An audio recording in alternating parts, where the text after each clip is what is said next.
Hey folks, Jimmy here, aka Palette of the Dead. Welcome back to the channel and welcome to the latest issue of Warhammer 40k Combat Patrol magazine. Now, as per usual with all these videos, if you like them, obviously hit that like button, subscribe if you haven't already subscribed to the channel, and of course drop me a comment down below. One, goes a massive way to helping out the channel, and two, I really do love hearing back from you guys, whether you're just popping by to say hello, whether you're just dropping a comment on your favourite colour scheme, whether you just want to have a little bit of a discussion about Warhammer in general. It's all welcome here.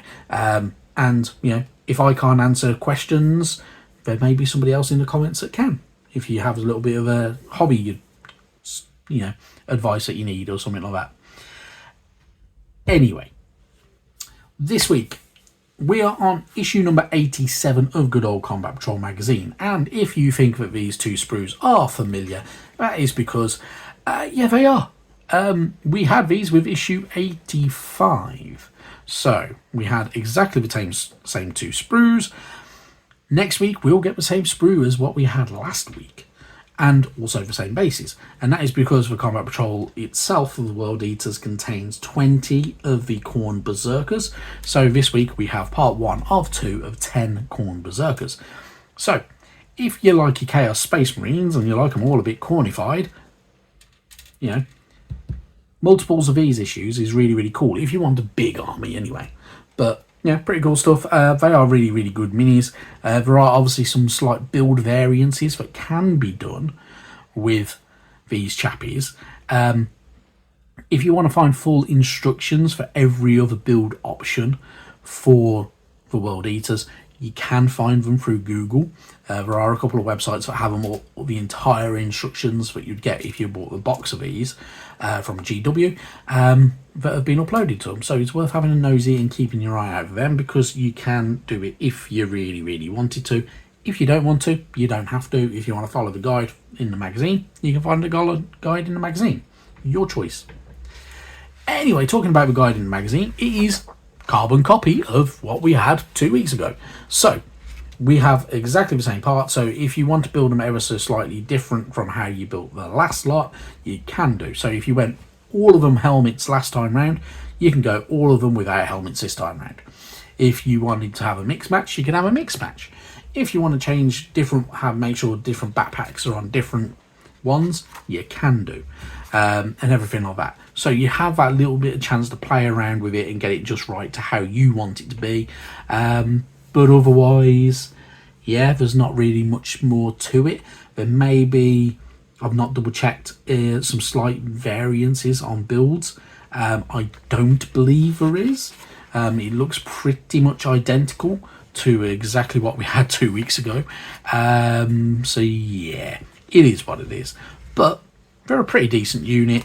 They're very handy, and obviously, you know, we are going to want to have all of them because that's exactly how the Combat Patrol for the World Eaters works. So you don't need to worry about it there. Moving on from there, next week I imagine we'll have exactly the same paint guide from what we had last week with the final sprue and the bases. So yeah, it is what it is. Moving on from there, we get a little bit of lore to do with the Arks of Omen, Part 5. Assault on the Rock, and we don't mean Dwayne Johnson. For millennia, the Dark Angels thought their mobile fortress monastery, the Rock, was unassailable. However, the chapter was almost brought to its knees by an assault from Vashtor, the Archthane. The Space Marines of the Dark Angels chapter have no true homeworld. Caliban, where their Primarch Lionel Johnson was forged into a warrior, was shattered amid the carnage of the Horus Heresy, but not truly lost. The last remains of Caliban were transformed into the Rock, a colossal mobile fortress from which the Dark Angels stalk the stars in search of vengeance. The Rock is a fortress like no other. Its crenellated spires bristle with weapons capable of turning battleships to ash, while the tunnels beneath its surface are home to secrets and horrors not seen for millennia. So, This is a pretty cool little bit of lore. I mean, I'm not gonna lie, it's some lore that I must admit I'm not 100% fully aware of, because I don't know massive amounts about the Dark Angels. However, I did once try to paint some Dark Angels. I enjoyed the painting job of it, but 40k is not 100% my bag, so I kind of gave up on them and didn't really buy any more after I painted a box of their Space Marines. So it is what it is. I also did the same Space Wolves, but yeah, it is the way it is. Anyway, you get a little bit more information about Vashtor and his assault on the rock, and what actually drew him to the rock a little tiny bit as well. And then we move on. We get a little bit more extra lore here as well. The War for the Rock. With the Dark Angels battle fleet in disarray, the forces of Chaos were free to launch a direct assault on the rock itself. The ensuing battle would see the Dark Angels pushed to their absolute limit as warriors. The battle for the rock was split between an armoured attack on the Fortress Monastery's surface and bloody tunnel warfare within the rock's interior. Chaos battle tanks surged across the dusty plain surrounding the Angel's Spire, followed by scuttling demon engines wielding fell energies, aiming to destroy the rock's backup void shield generators and delaying the Dark Angels further in their defence. So you get a little bit extra lore as well about how the battle kind of pursues and kind of carries on. It's pretty cool.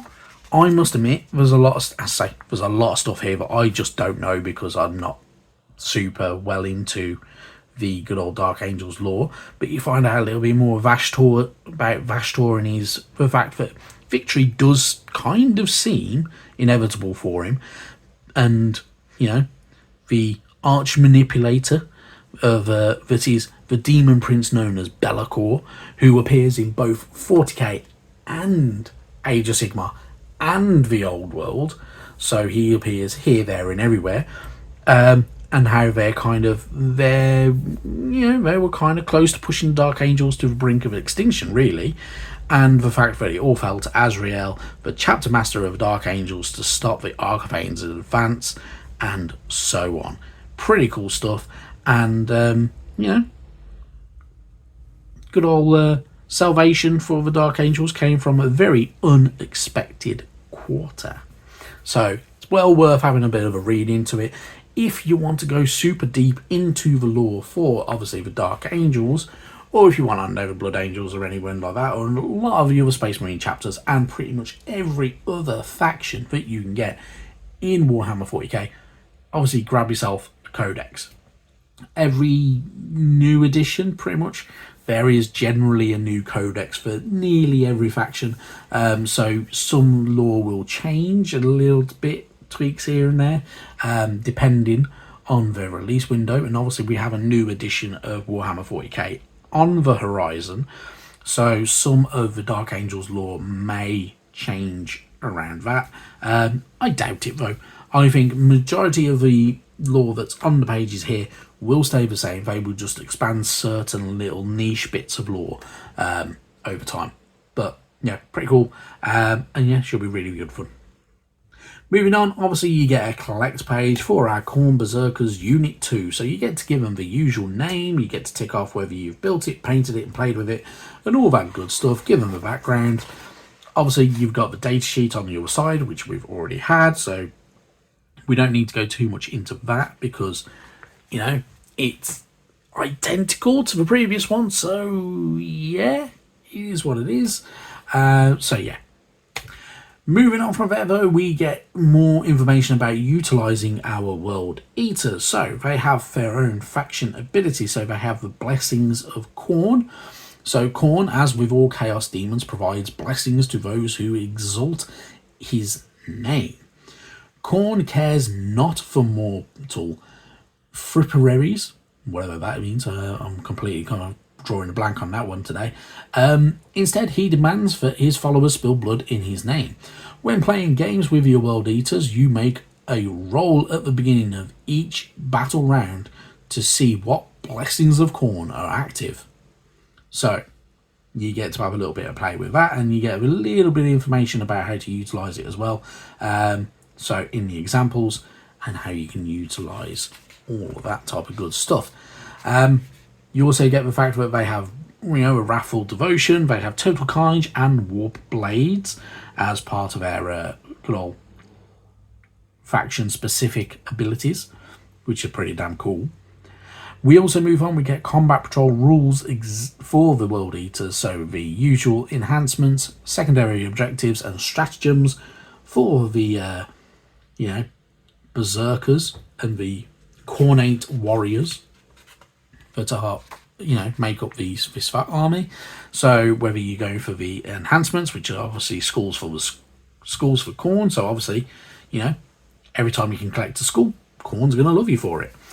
Slaughter as well, Arch Slaughterer is a pretty nifty ability, because they do like to slaughter as well.